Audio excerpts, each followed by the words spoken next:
All right, so this is our first podcast. We don't have a name yet, but my name is Carl Ray Johnson. Yeah, I'm Pedro Malacas. And we're going to be doing podcasts specifically about filmmaking and photography and also the business surrounding it. Yeah. Also, probably try to bring people here to be interviewed, to talk about other professionals, to talk maybe with clients, to see their perspective. Yeah, you never really hear so much the client side. You hear a bunch of guys talking about this side, but yeah, that's a good idea to bring on some clients from time to time, and maybe we're getting it all wrong. maybe this goes into a totally different thing, but this is the first one. We're always going to talk about photography. We're always going to talk about video, and then gear is obviously something that comes along. And we'll try to put on the table a lot of subjects, a lot of things to think about, and talking about the industry. Although we are living in a place where the industry is not so strong, so we're also talking about that. And I think also to talk about how to start and how to develop your passion and your business wherever you are, because we are in a place that it's not so common to do this business, right? Yeah, we're in Costa Rica. We're in the south of Costa Rica, and Pedro lives in San Isidro. I live in Dominical, a little beach town. And yeah, places that you wouldn't think that you could be a freelance, filmmaker or photographer, but we make it work. And so I think that's what we want to talk about today first, is what it's like freelancing in other parts of the world. Maybe you're not in the United States, maybe you are, and all this will still apply anywhere you're at. But I also want to talk about, for people that live outside those main hubs, what it's like, or maybe you want to leave those places. A lot of people are looking to greener grasses, wanting to move to paradise, wherever that might be, and wanting to know if they can do this wherever they go. And I think the freelancing in general is something that is kind of broad, and then we can apply for our specific case at the moment. But it's kind of what I did back in Europe was very similar to what I did here. Yeah, so what's your background, Pedro? Yeah. Where did you come from before I was you moved living to in Costa Rica? I was living in Germany, in the capital, in Berlin. I lived there for 11 years, and all that time I was doing photography. I had my own studio. And I was focusing mainly in photography. Video was always present. I always had interest in video, even before having my own studio. But when I opened my studio, I was like, I'm going to photography, and when I need video, I just hire someone, or I just call some friends. So that was my background. I had a studio. I was doing a lot of product photography, a lot of actors photography, business photography, for corporations. I was doing events, shooting concerts, shooting conferences, all kinds of stuff. In fact, very similar, because my background was freelancing before. So you had your own studio there too. Yeah, right? yeah. It was a really nice studio in my favorite neighborhood in Berlin, like really famous neighborhood, the kind of trendy neighborhood, full of graffiti all over the place, crazy people all over the place. And he had a really great vibe, and it taught me a lot. It taught me that once you have a physical space like you have here, your clients, they will stop asking you about portfolio most of the times. They just go in, talk to you, and they assume you know what you're doing. Before that, I would have like 99% of my clients show me your work, blah blah blah, and this is a step that it was kind of forgotten, because when they see the sign, when they go inside your studio, they just, okay, this guy knows what he's doing, and we can talk about what I need, but it's a safe bet, it's a safe place to do things, and that was really important for me. Also, the collaboration, because I was also renting my studio. I had many teams there doing all kinds of things, and it's a great way to learn. And then you also have people starting, and you can teach them stuff, which is also a way to learn for yourself and going back to the basics. It's super important to sometimes just to go back to the basics and just keep it simple. And that's something that I think we both share, is when we come to Costa Rica, because there's a lot less offer when it comes to equipment, when it comes to models, when it comes to even clients. You need to learn how to, in a way, I wouldn't call it downgrade, but you need to learn what you really need. You kind of have to create it, the industry here, in a way. Yeah. It doesn't necessarily already exist, all those elements. Sometimes a lot of times you need to tell your client What they need. And They might not even know they need a video or photos. It happened to me this week with this project I'm doing now. He was asking me for 5 to 7 pictures and maybe a little bit of footage. And I said, dude, you're working for a college, for a university. You should document the entire process. And I would be you will pay more, but I would be super excited to do that. And the guy tells me, dude, I'm an architect and teaching is something recent. And I didn't even see that. Mm-hmm. But you're so right. I'm in college. I need to document everything. So I ended up explain the value to the client first. Yeah, or giving him ideas. Mm-hmm. I ended up making 3 times the money I was going to make, and working in a project that interests me a lot more to do it this way. But for you, coming here, you came here like 3 years ago? I came here like 2.5 years ago. I moved down here from California. I spent some time in Los Angeles. That's where I first got into video. My background's in photography. I decided I wanted to get into video. I moved to LA, did kind of the thing where, I'll move to, the hub of it. I did some schooling for editing and a little bit of video production classes. Started working as a PA, kind of like the small piece of this big machine. Had a really good experience, learned a lot, but didn't really feel like I was getting the creative control that I wanted. And I just didn't feel like I had much creative control. So when I left there, I started considering the idea of freelancing more just kind of on my own and learning all the different aspects instead of just being an editor, or just being a lighting person. I wanted to learn everything. To me, it's all of those aspects are really interesting, and that's what really enticed me with being freelance, is that you get to learn all those things. But when you were doing that, you wanted to do that because you already knew that you were coming to Costa Rica and you needed to be a jack of all trades? No, I had no plan to move to Costa Rica at that time. It was more of just interest in getting into video, and originally I wanted to make documentaries. That's what I wanted to do, and that's why I wanted to learn video. It was more of like wanting to just create my own documentaries about my crazy adventures traveling the world at first and documenting that.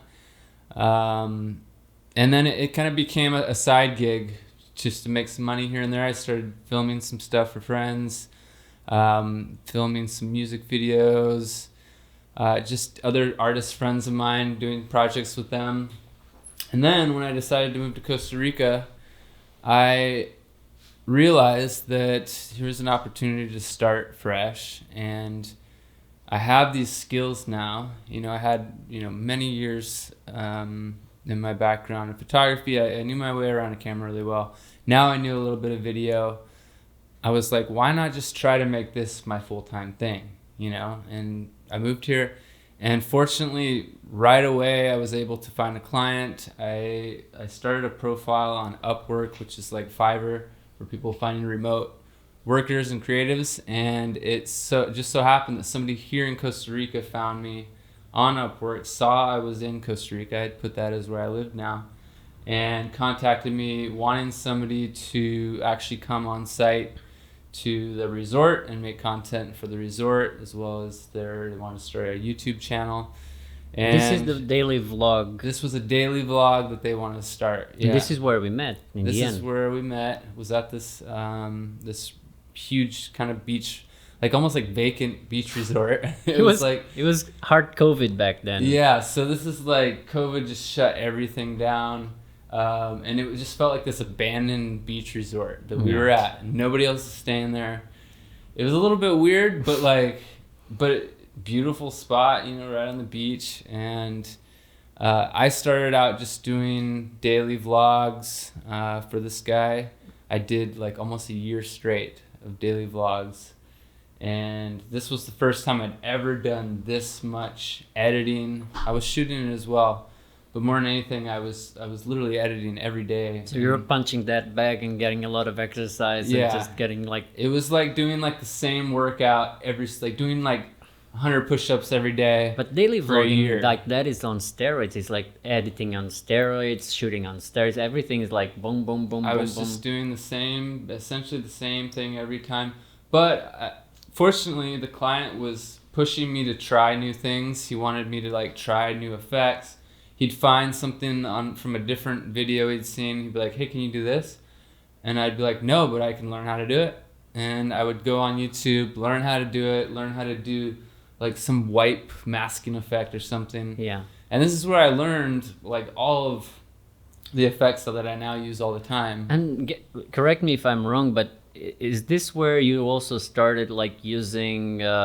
footage from other sites, different music, because I remember he had all this subscription on all these platforms like Storyblocks and Epidemic Sound. Yeah. He gave me his sign-in for those.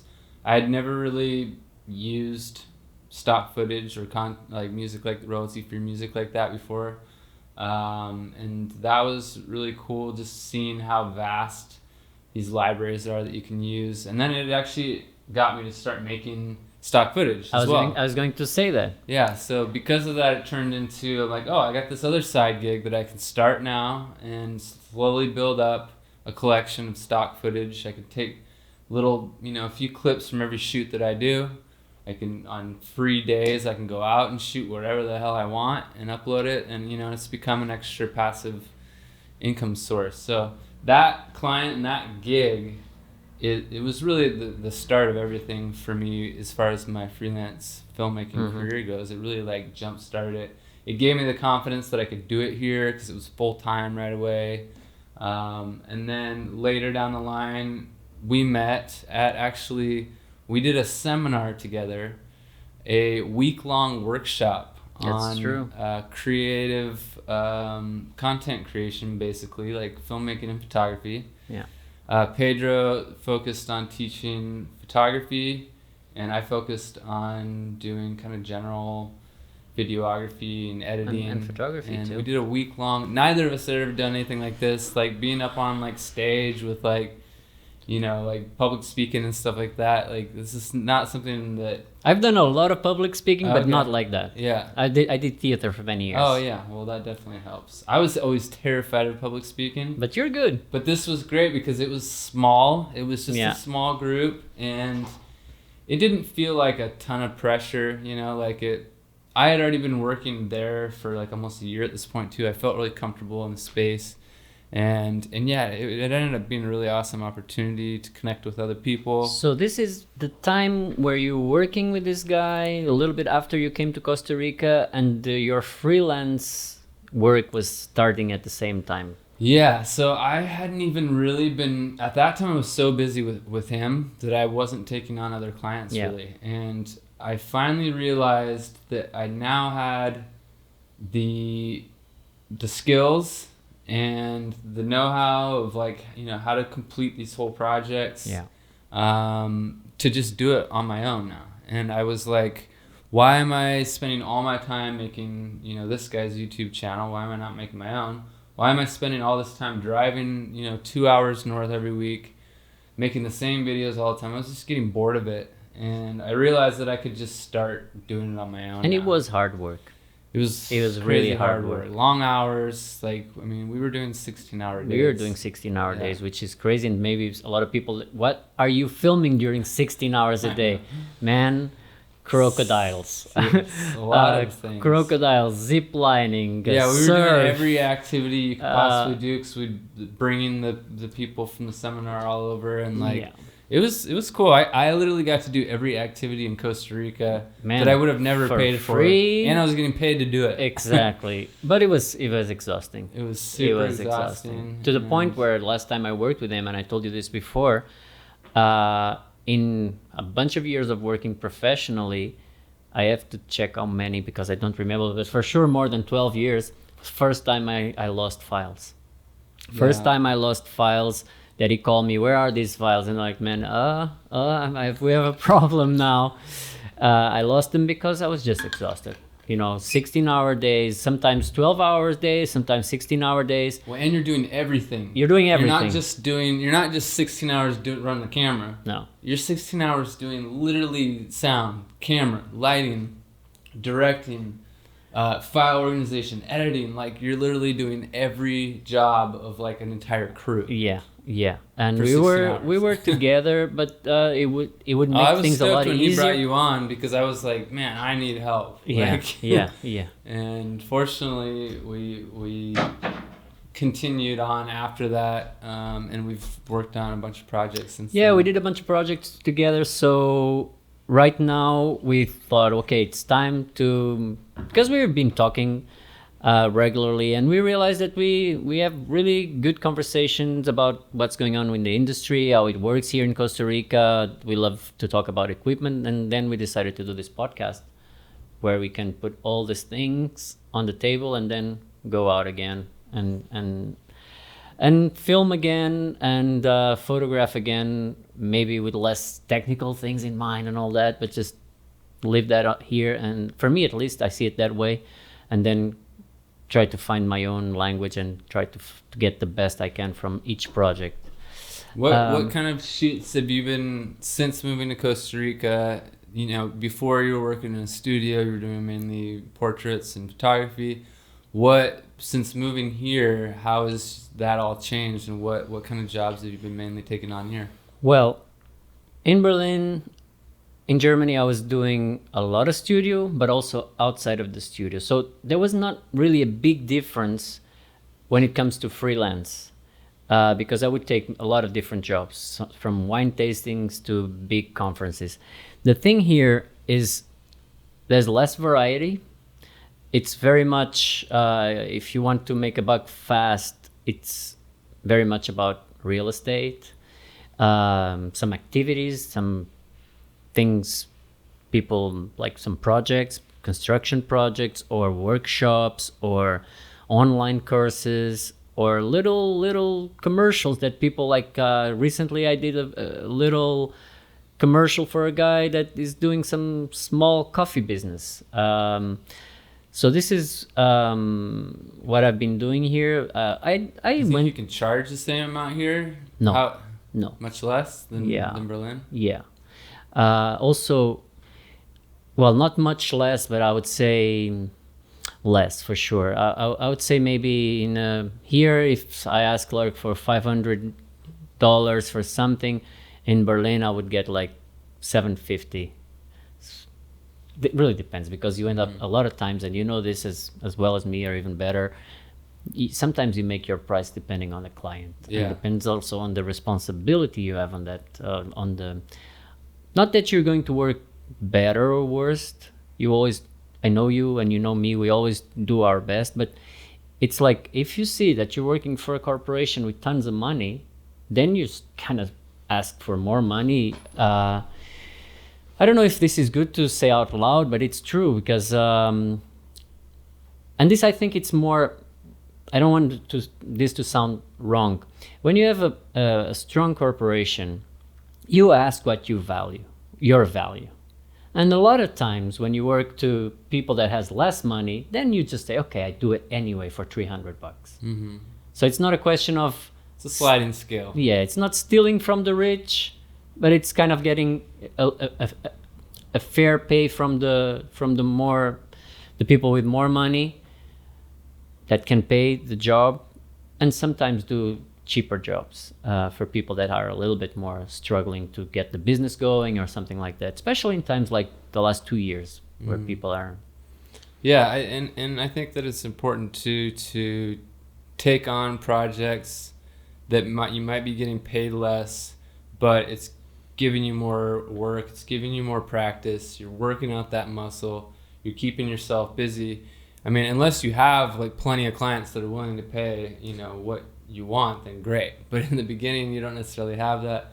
And I think the most important thing in the beginning is just to keep taking on jobs, keep working. I mean, I do jobs for free, even 100%. today. If I, you know, see you know, an opportunity or a friend wants something and it's a cool project that I'm actually interested in, maybe I get, well, of course, if I do it for free, I generally get full creative control. Yeah. That's advantage number one. Yeah, and especially when you're getting started, like, you know, it gives you content to be able to show people. So I've always said the best way to get clients is to make content that you want to make. You know, it doesn't have to be even related to, like, if you wanted to get, you know, a real estate gig, you don't necessarily have to get it by showing real estate videos. You can get it by just showing your skills. And to develop those skills, you just have to make videos. That is take true. Photos. That is true. And put it out there. Post on social media your projects very quickly. Every week. Make sure people are seeing, you know, what you're very quickly, I want to say a bunch of times I didn't have the portfolio for that type of job, but I show something and I say I can easily adapt to that, and you get the job anyway. Most people, they can tell if, you know, if you can make a good video. You can tell if somebody knows what they're doing. You can also tell if they enjoy what they're doing, and especially if it's something creative. I found it actually sells better. Oh yeah. And it applies to kind of all the different gigs. Whereas if you just show a real estate video or a wedding video, you may not get hired or offered gigs that are more creative. Because you're doing the standard. Yeah. And you get better paid when you're really good and you show your creativity, for sure. Totally, yeah. And another thing is, when you do that, and this is like almost a tip, it's like you'll get more clients because that job will be shown, people will see it. This guy that you work will recommend, but it will recommend you, and maybe it will say this guy is cheap. So one thing you should say to this person that, man, I'm doing a really cheap price for you, but if you recommend me, just don't talk about money. Say, oh, this guy's good. That's it. And word of mouth is the best way to get more clients. So you get creative control, you get advertising. What else do you get? It's free advertising. It's free advertising. If you focus on, I always try to do this, that every gig that I do, I focus on getting another client from that gig. So whether it's when I'm there, maybe I'm at a wedding, shooting a wedding, and people they see I'm the camera guy, you know? So now they know what you do. Now everybody that's at that wedding knows what you do. Yeah. Every one of those people work at different companies, have their own businesses. Will marry. I just did a wedding from a different wedding the year before. Somebody was at that wedding. So maybe they see you just walking, like sometimes it's just they see you with a camera and now they know what you do and they approach you. You know this bamboo guy, Rodolfo? I went to work with the architect and we were having lunch talking to Rodolfo and said, man, I need someone like you I want to do an online course and I want to do it with you. No portfolio, nothing. All they got to see sometimes is that you got a camera in your hand. You were hired by somebody else. They just assume that you're the professional. That guy already did the job of searching this dude. So yeah, exactly. Yeah. So it's interesting. Like you think in the beginning you need, you know, this amazing portfolio already all set up to get gigs. And I mean, I think having a good portfolio is important, and you should always be like, you know, building up your portfolio. But I find that once you do a few jobs, and if you do them well, and most importantly, you make the client happy, and you put out the best, you know, product that you can, the best video, best photos, and it just kind of cascades from there. And if you're constantly pleasing the clients, it spreads, and people now know that you do that, you know, and you kind of become that person, that the camera guy, or you know. Yeah, and people recommend you. I see a lot of times someone asks on Facebook groups, who's around that can make, and I see you're not answering, but people are answering Carl Ray Johnson. Yeah, it's funny. I don't even see those posts unless somebody recommends me. Exactly. And if people aren't recommending me, I can't spend all day on Facebook searching through every post. On where we live here, there's this Facebook group of the area, and people are on it like, I swear they're posting like every minute on there, and there's just tons of information. And it's great for, you know, I advertise on there as well. I've gotten a bunch of clients just from posting a video on that group. Almost every time I posted on that group, I've gotten clients. But it's just overwhelming sometimes. So because I've done good work for people, they recommend me on there, and the jobs just kind of fall in my lap. 9 times out of 10, they just come to me. I'm realizing now in this conversation, we're talking about ourselves, but I think a lot of what we're talking, basically people watching us or listening to us, they can see this is like good information for them, and going on this, if they want to start freelancing, going on this route, I would like to ask you, when you start thinking about freelancing, what were the steps you had for advertising? What have you done to advertise yourself? Let's say to start things to have things going, because I think at this point, we do basically the same type of work, but you're pushing a lot more than me. I'm not really pushing so much, and I would like to talk about this because I think it's important for people to realize that you get very different results when you push and when you don't push. So I'll start with myself. I'm not pushing a lot. I'm doing other things now, so I'm just a little bit going low now. And of course, I'm getting 1 job a month, but I'm doing my own YouTube things and all that. But in terms of commercial work, I'm not having a lot, but you're having a lot. And I think it's because you started before this push, and now you're kind of like surfing. I imagine sometimes better, sometimes worse, but thing has a good flow. Is that what's happening? Yeah, I've been pushing pretty hard, and especially in the last like month, even more. I just got this studio space we're actually shooting in right now, so I decided to go outside of my house. I was working just from my house before, and get a space dedicated to doing all my creative work, so doing all my editing. I wanted to shoot YouTube videos in here. I wanted a place just to like have all my gear, be able to like spread out, organize it, be able to see it, do setups, leave it up, come back the next day, continue. And I learned that once I opened the doors to this place, it changed my mentality and my mindset, and I stopped thinking about my freelancing as just the guy with the camera and a backpack and taking on gigs, trying to find the next client, to running a business. And I specifically named the business Costa Rica Filmmakers, plural, and even on the door it says video production, so it's not just videographer, or like it's like production, and it's filmmakers, even though it's just me at this point. Mm-hmm. My intention is to build it into something where I have a crew and I can take on bigger projects, and now that I have a space for it, I got a sign on the door, it makes me like motivated and focused more on being an entrepreneur and creative, mm-hmm. instead of just a creative that gets paid to make a video. But let's not forget that for some people, having this a place like this, it's heavy for them. They don't need it at all. They just want the backpack and go from place to place. Totally. And that's fine. But you've been here. I've done that for a while, and I was wanting to just travel for years, and I didn't want anything holding me back. Yeah. And I wouldn't trade that for the world. I had some of the most amazing times doing that.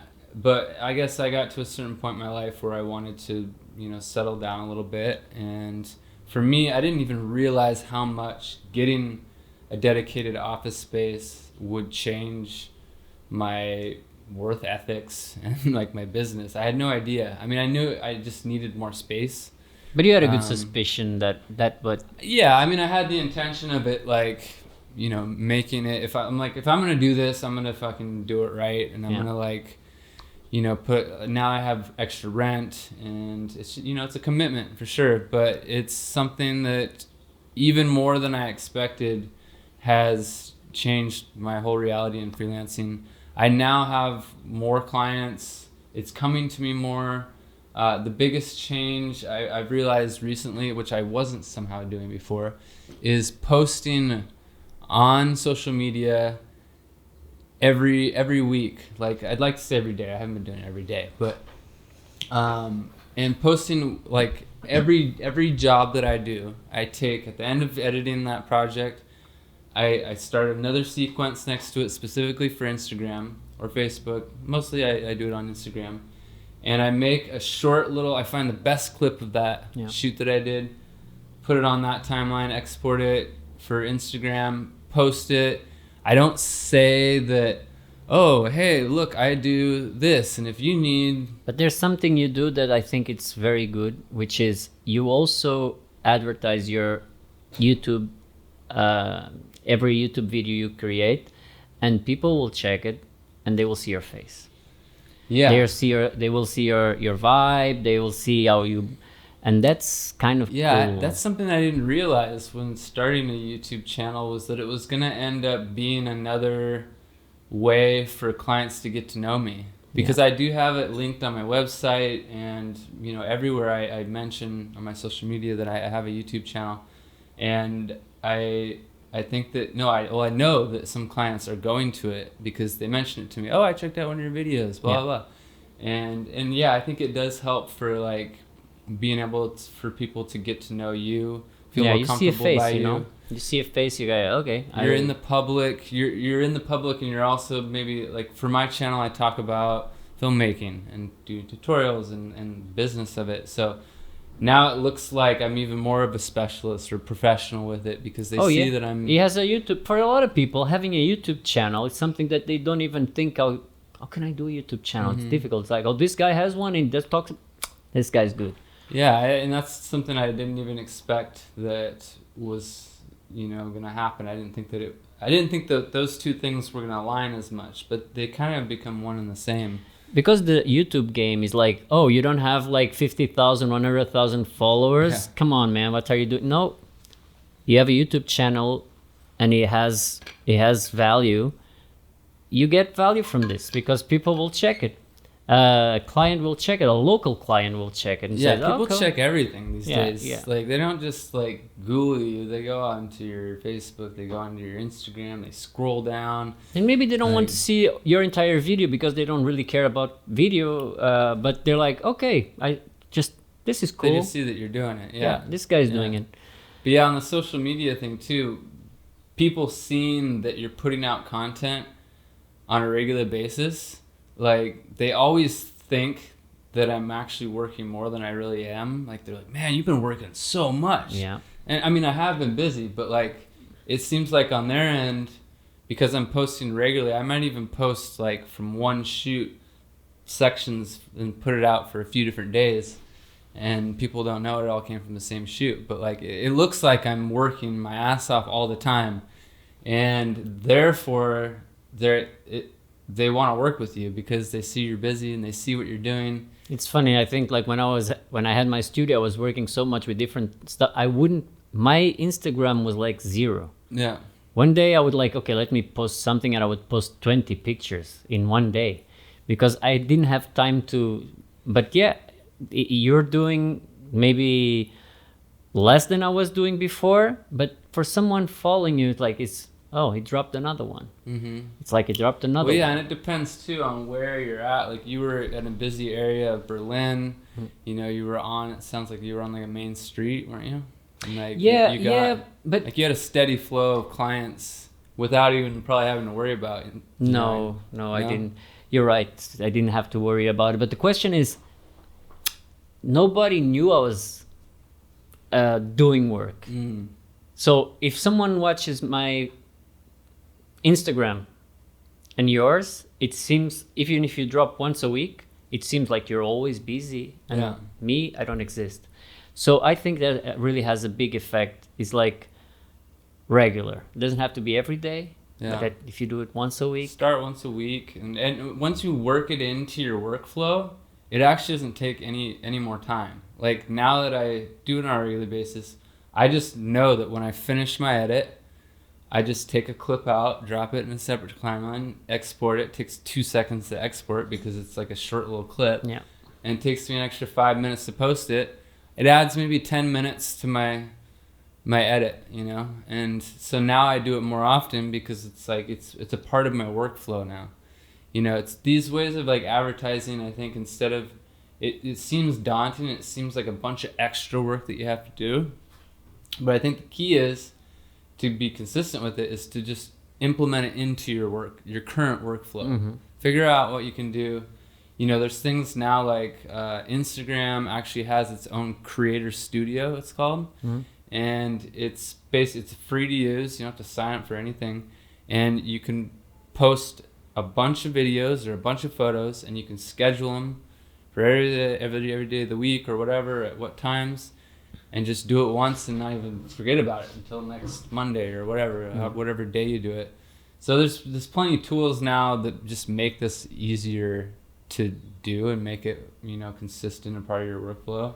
And it doesn't really take that much time. It's always worth it. It always gets you more clients, and that's really what you need when you're freelancing, is always finding new clients. You were asking me, and I would like to ask you, I imagine it's very similar, but what type of jobs have you been doing since you're starting here in Costa Rica? Yeah, here in Costa Rica, I mean, I've been doing a little bit of everything, but like you mentioned before, real estate is definitely big here. It's a huge real estate market. So I've been doing a lot of real estate videos. I tend to be able to charge more for those too, because people are, you know, making the real estate agents here are making really good money. I do real estate videos. I also do photos for real estate too. I usually offer a package to do both, and most people take that on. So being able to do both, I think, is really beneficial. Also with that, having a drone and being able to do drone shoots is super important. On almost all my shoots, like when I mention I have a drone, they get excited. Talking about drone and talking about video, because when I came here, I had to change and start pushing a lot more on video, because I was very much in photography. Video was like 10% of my work, or even not even my work around me in the studio. Some other people were doing video there. But here in Costa Rica, I realized that video first, photos kind of expected, but a lot of people, they just want a video. And that was cool for me also, because it made me go again and go to editing software. And I always knew how to use cameras and film and all that, but just I wasn't really practicing a lot. And now, after this year and a half working here, I feel okay. Like, this is, I'm not also enjoying more, to be honest. It's like, maybe because it's more, not a new thing, but it's more new. I don't know. I think that like these days, it's pretty important to go into this kind of thing as seeing yourself as just a creator, you know, all around. Being able to shoot some video, being able to shoot photos, learning how to fly a drone. Maybe you're learning a little bit of marketing, social media marketing. Maybe you want to do a little bit of graphic design in there. Any of these extra skills that you have, they are together. It's just like it all works together. You can offer all of those services to the same client. And now your values just went way up. Like, And if somebody can obviously- just hire one person instead of 5, Yeah. you know. It's, But obviously also you don't have to do everything by yourself. no, that's what we Yeah. work together a lot. Like, you know, because your background's in photography, mine's more, well, mine is photography as well, but I've been focusing on video more. It's great to be able to have 2 people, one to focus on photos and one to focus on video. Also, Because you can know it's a pain in the ass to be like Oh, switching man, back and in forth some- all the time. like if you do something like a wedding, come on. Yeah, It's a impossible no-go. sometimes. But what I'm saying is like, it is possible to find some really cool graphic designer that he works with you. That's someone that it's in your group of friends or someone you know, and sometimes clients ask, and you can say, I can do it. But man, I wouldn't like to mix offering graphic design from myself and photography and videos. Like, someone will be dedicated to that, so I'll just call this person. Yeah, well, that's the great thing about finding other creatives, and that's what I love. Actually, it seems like with this industry is that, or at least my outlook with it. I don't know about, I can't just speak for everybody else, but I don't really see other creatives around me as competition. I see it as opportunities. Yeah. And I just love working with other people in general. But being able to work alongside other people, or be able to split the load, or be able to learn from each other, it's kind of cool. I feel like every time I meet another photographer or filmmaker, like, we're both like usually really excited. Like, it's not like, oh god, another competition.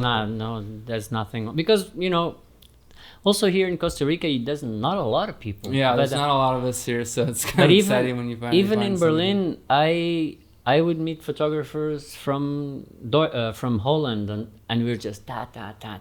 and it was really, really cool.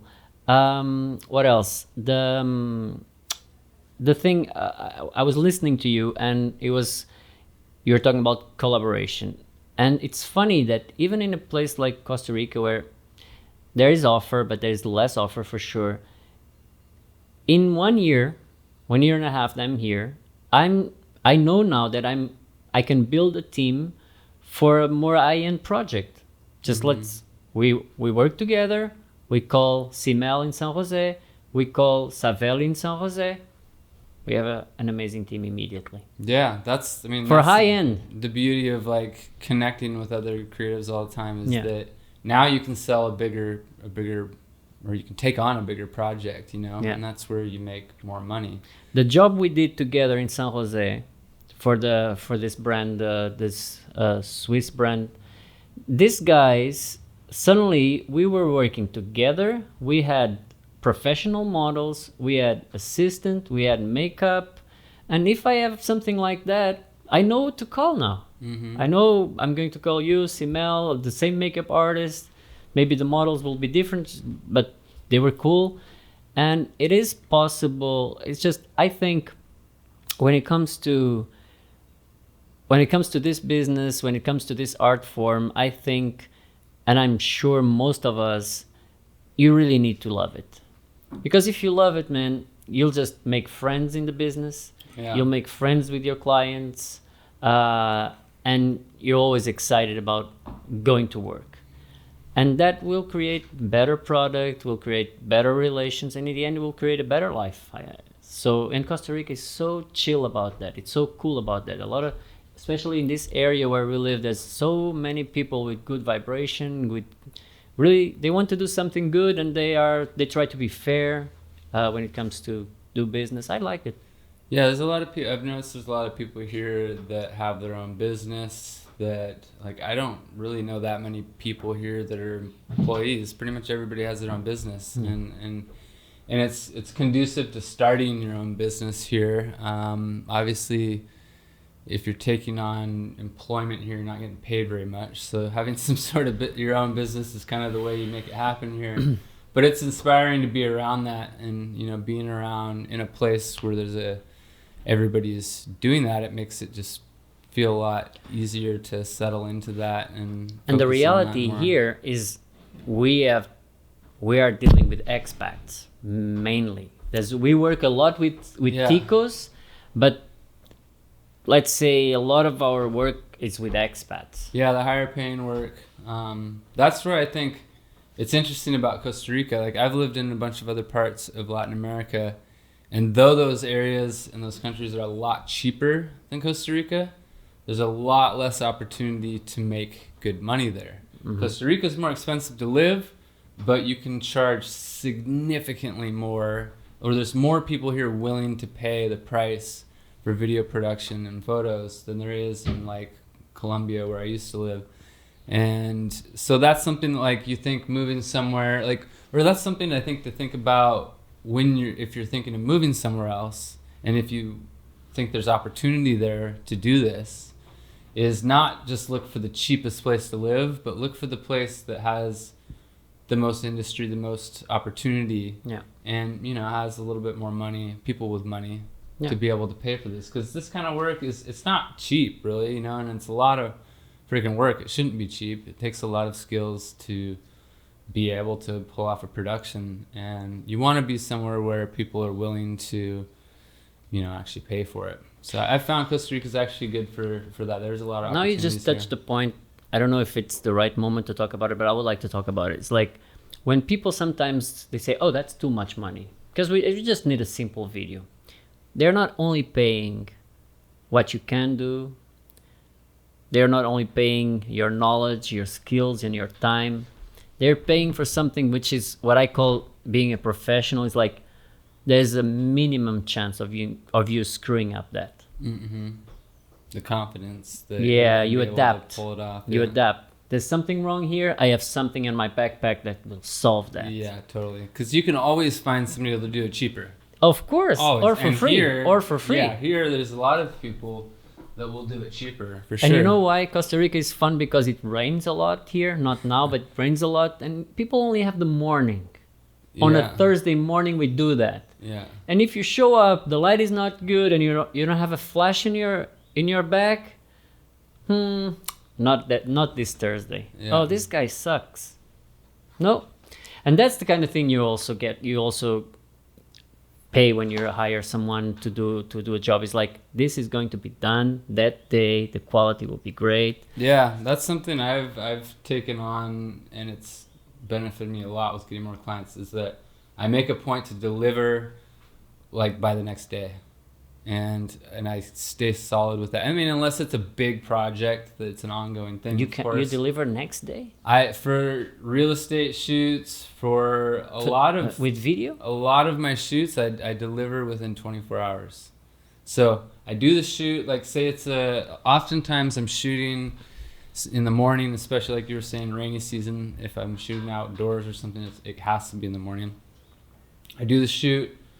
I come back here to the office and I edit it, and the next day I come back to the project, go over it again, make some changes. I like to revisit the project. at least once. That's why I was like, because I like to have 2 or 3 days Yeah. so I can leave it one day. Yeah, I think that's sitting. really important to come back to it, because your first edit is never going to be the way it needs But to you be. start editing the same day. I like to start editing the same day. I like to the second I get back to the office, I offload the footage, I organize it, I do file management, because I have as well lost files before, and it's a terrible experience. Yeah. I'm like really diligent about it now. Second that I get back, even if I'm tired, busy, the card comes out of the camera, goes directly into the computer, goes into the right folder, organized, and generally I start editing right away. I like to, because when I have it fresh in my mind that I just shot it, Mm-hmm. when I edit, it comes together. Like I'm in that mindset of that project. If I start on a different project and come back, sometimes I don't really remember exactly where I was going with it. Yeah, it's the same with me, but I just need more time, and it's because of like reality. Because I arrive home and I have a little kid there. Yeah, well, you have a kid, that's like a whole other story. And then next day I start looking at the images and I start editing and all that, and I have like a really rough, and then I sleep on it, and the other day I finish and I deliver. Yeah, I mean, I think that For a 5-6 minute video. I think most people don't expect to get it the next day. No, they're okay with But 1 week. when they do, Yeah. they're they're stoked. Like, and if I can, like, I just the other day, a couple days ago, I got hit up to do a real estate shoot that they needed it that day, and they were like, "Can you do this? It's all good if you can't." And I did it. I pulled it off. I cruised over there. They called me at like 2 p.m. to ask me to do this, and by 6 o'clock, they had their video. You want to know my fastest deliver? And they were stoked. I was paid by the end of the day and everything. It's good, man. Great. They are happy. They have what they want. I Super didn't even fast. expect it to happen, so it was just an extra $250. It was this tiny little house down the street from here. I just busted it out. My fastest deliver was not long ago. Someone asked me to shoot something with the drone. It was just drone footage. I went with them to the mountain. I filmed it with the 2S, and I edited at lunch on my phone with the DJI app, and I delivered. Wow. It's cool, man. I used to do that. I've actually, when I first started freelancing and I had my drone, I would edit it on the DJI app while I was traveling in like Colombia. I didn't have a computer with me, and They needed something simple. yeah. So that's just another. So we example finish of, like, lunch, and I don't say you have need the a lot video of here. stuff to People get are like, started. "What? You have it here?" Yeah. You know. But sometimes, then people say, oh, "Okay, this is." I'm Depends paying on you the a lot. I'm project. paying you a lot, and It's you very- just do it like this. And I'm Yeah. like, no, you're paying me because I can do it like that. Yeah. Well, that's the thing is, like, people, they don't really care how you do it. No. They just want it. They want it quick, and they want it to look the way that they needed it. Like, however you decide to do that, whatever gear you use, whatever your workflow is, like, to them, they don't want to think about that. And They just want to get it Yeah. in a timely manner. So whatever you need to do, maybe you need to shoot, in a different way. Like, maybe you just shoot in JPEG and you don't even edit the photos. Maybe you shoot in standard color profile on your camera for video, and you don't have to worry about now doing color grading. If it's like a quick project, just sometimes it's good to just simplify those steps so you can turn and burn on those types of projects. Yeah. And also I realize clients that want more high-end stuff, usually they know it takes more time. Yeah. They know you will need more people to work. Yeah. Yeah, totally. Because or they done it before, or they know, okay, I want something top, and they will research, how can I do this? And they say, oh, a team of 3-4 people, I need a team. Okay. I need to hire some very models. dependent on the project. A lot of the projects that I take on here, the clients don't know that much about video. That maybe they've never even had video made before, or here and there, but they don't really know what's involved, and so I can kind of like make it involved. But yeah, I think we've covered a lot today. This was our first podcast. It's kind of all over the place a little bit, but we just wanted to kind of get started, try this out. This is our first time doing this setup. We decided to do a 2-camera setup here this time in the studio. Next time we might try a 1-camera. We might even try going outside, and we're gonna experiment. Get some other people on here too. Yeah, man. I would love to bring people here. Yeah. Or locally here on the spot, or through some platform that we can interview them remotely, or even live stream. Because I think it brings value to the conversation. Also, I would like to ask people listening to us to just write in the comments what you think about this first podcast, and also what if you have ideas or things that you would like us to talk about. And of course, anything we do wrong, just let us know. I don't care. Yeah, Take it. yeah. There's always room for improvement. Yeah. We're just getting started, but we let us know. just did this very quickly. So this is not the best sound. This is not the best everything. This is our second time doing it today. Yeah. Because the first time I forgot to set something on my old A7S, and the recording limit cut off after a half hour or so. We had to hack the camera to get the recording limit off, and now this is our second run through. So we had to we're do still figuring it out. some hacking. But we wanted to start, and we want to hear from you, not only people from all parts of the world, but also from people from Costa Rica. Yeah, say what's up, and subscribe our channel. Yeah, and we'll continue this. We're gonna try to make this a weekly thing eventually, but we'll see where it goes. We'll get back in here as soon as we can. Okie dokie. Okay, I think it's time to say goodbye. All right. All right. Cool. That was great. See you guys next time. See you guys next time. Take care.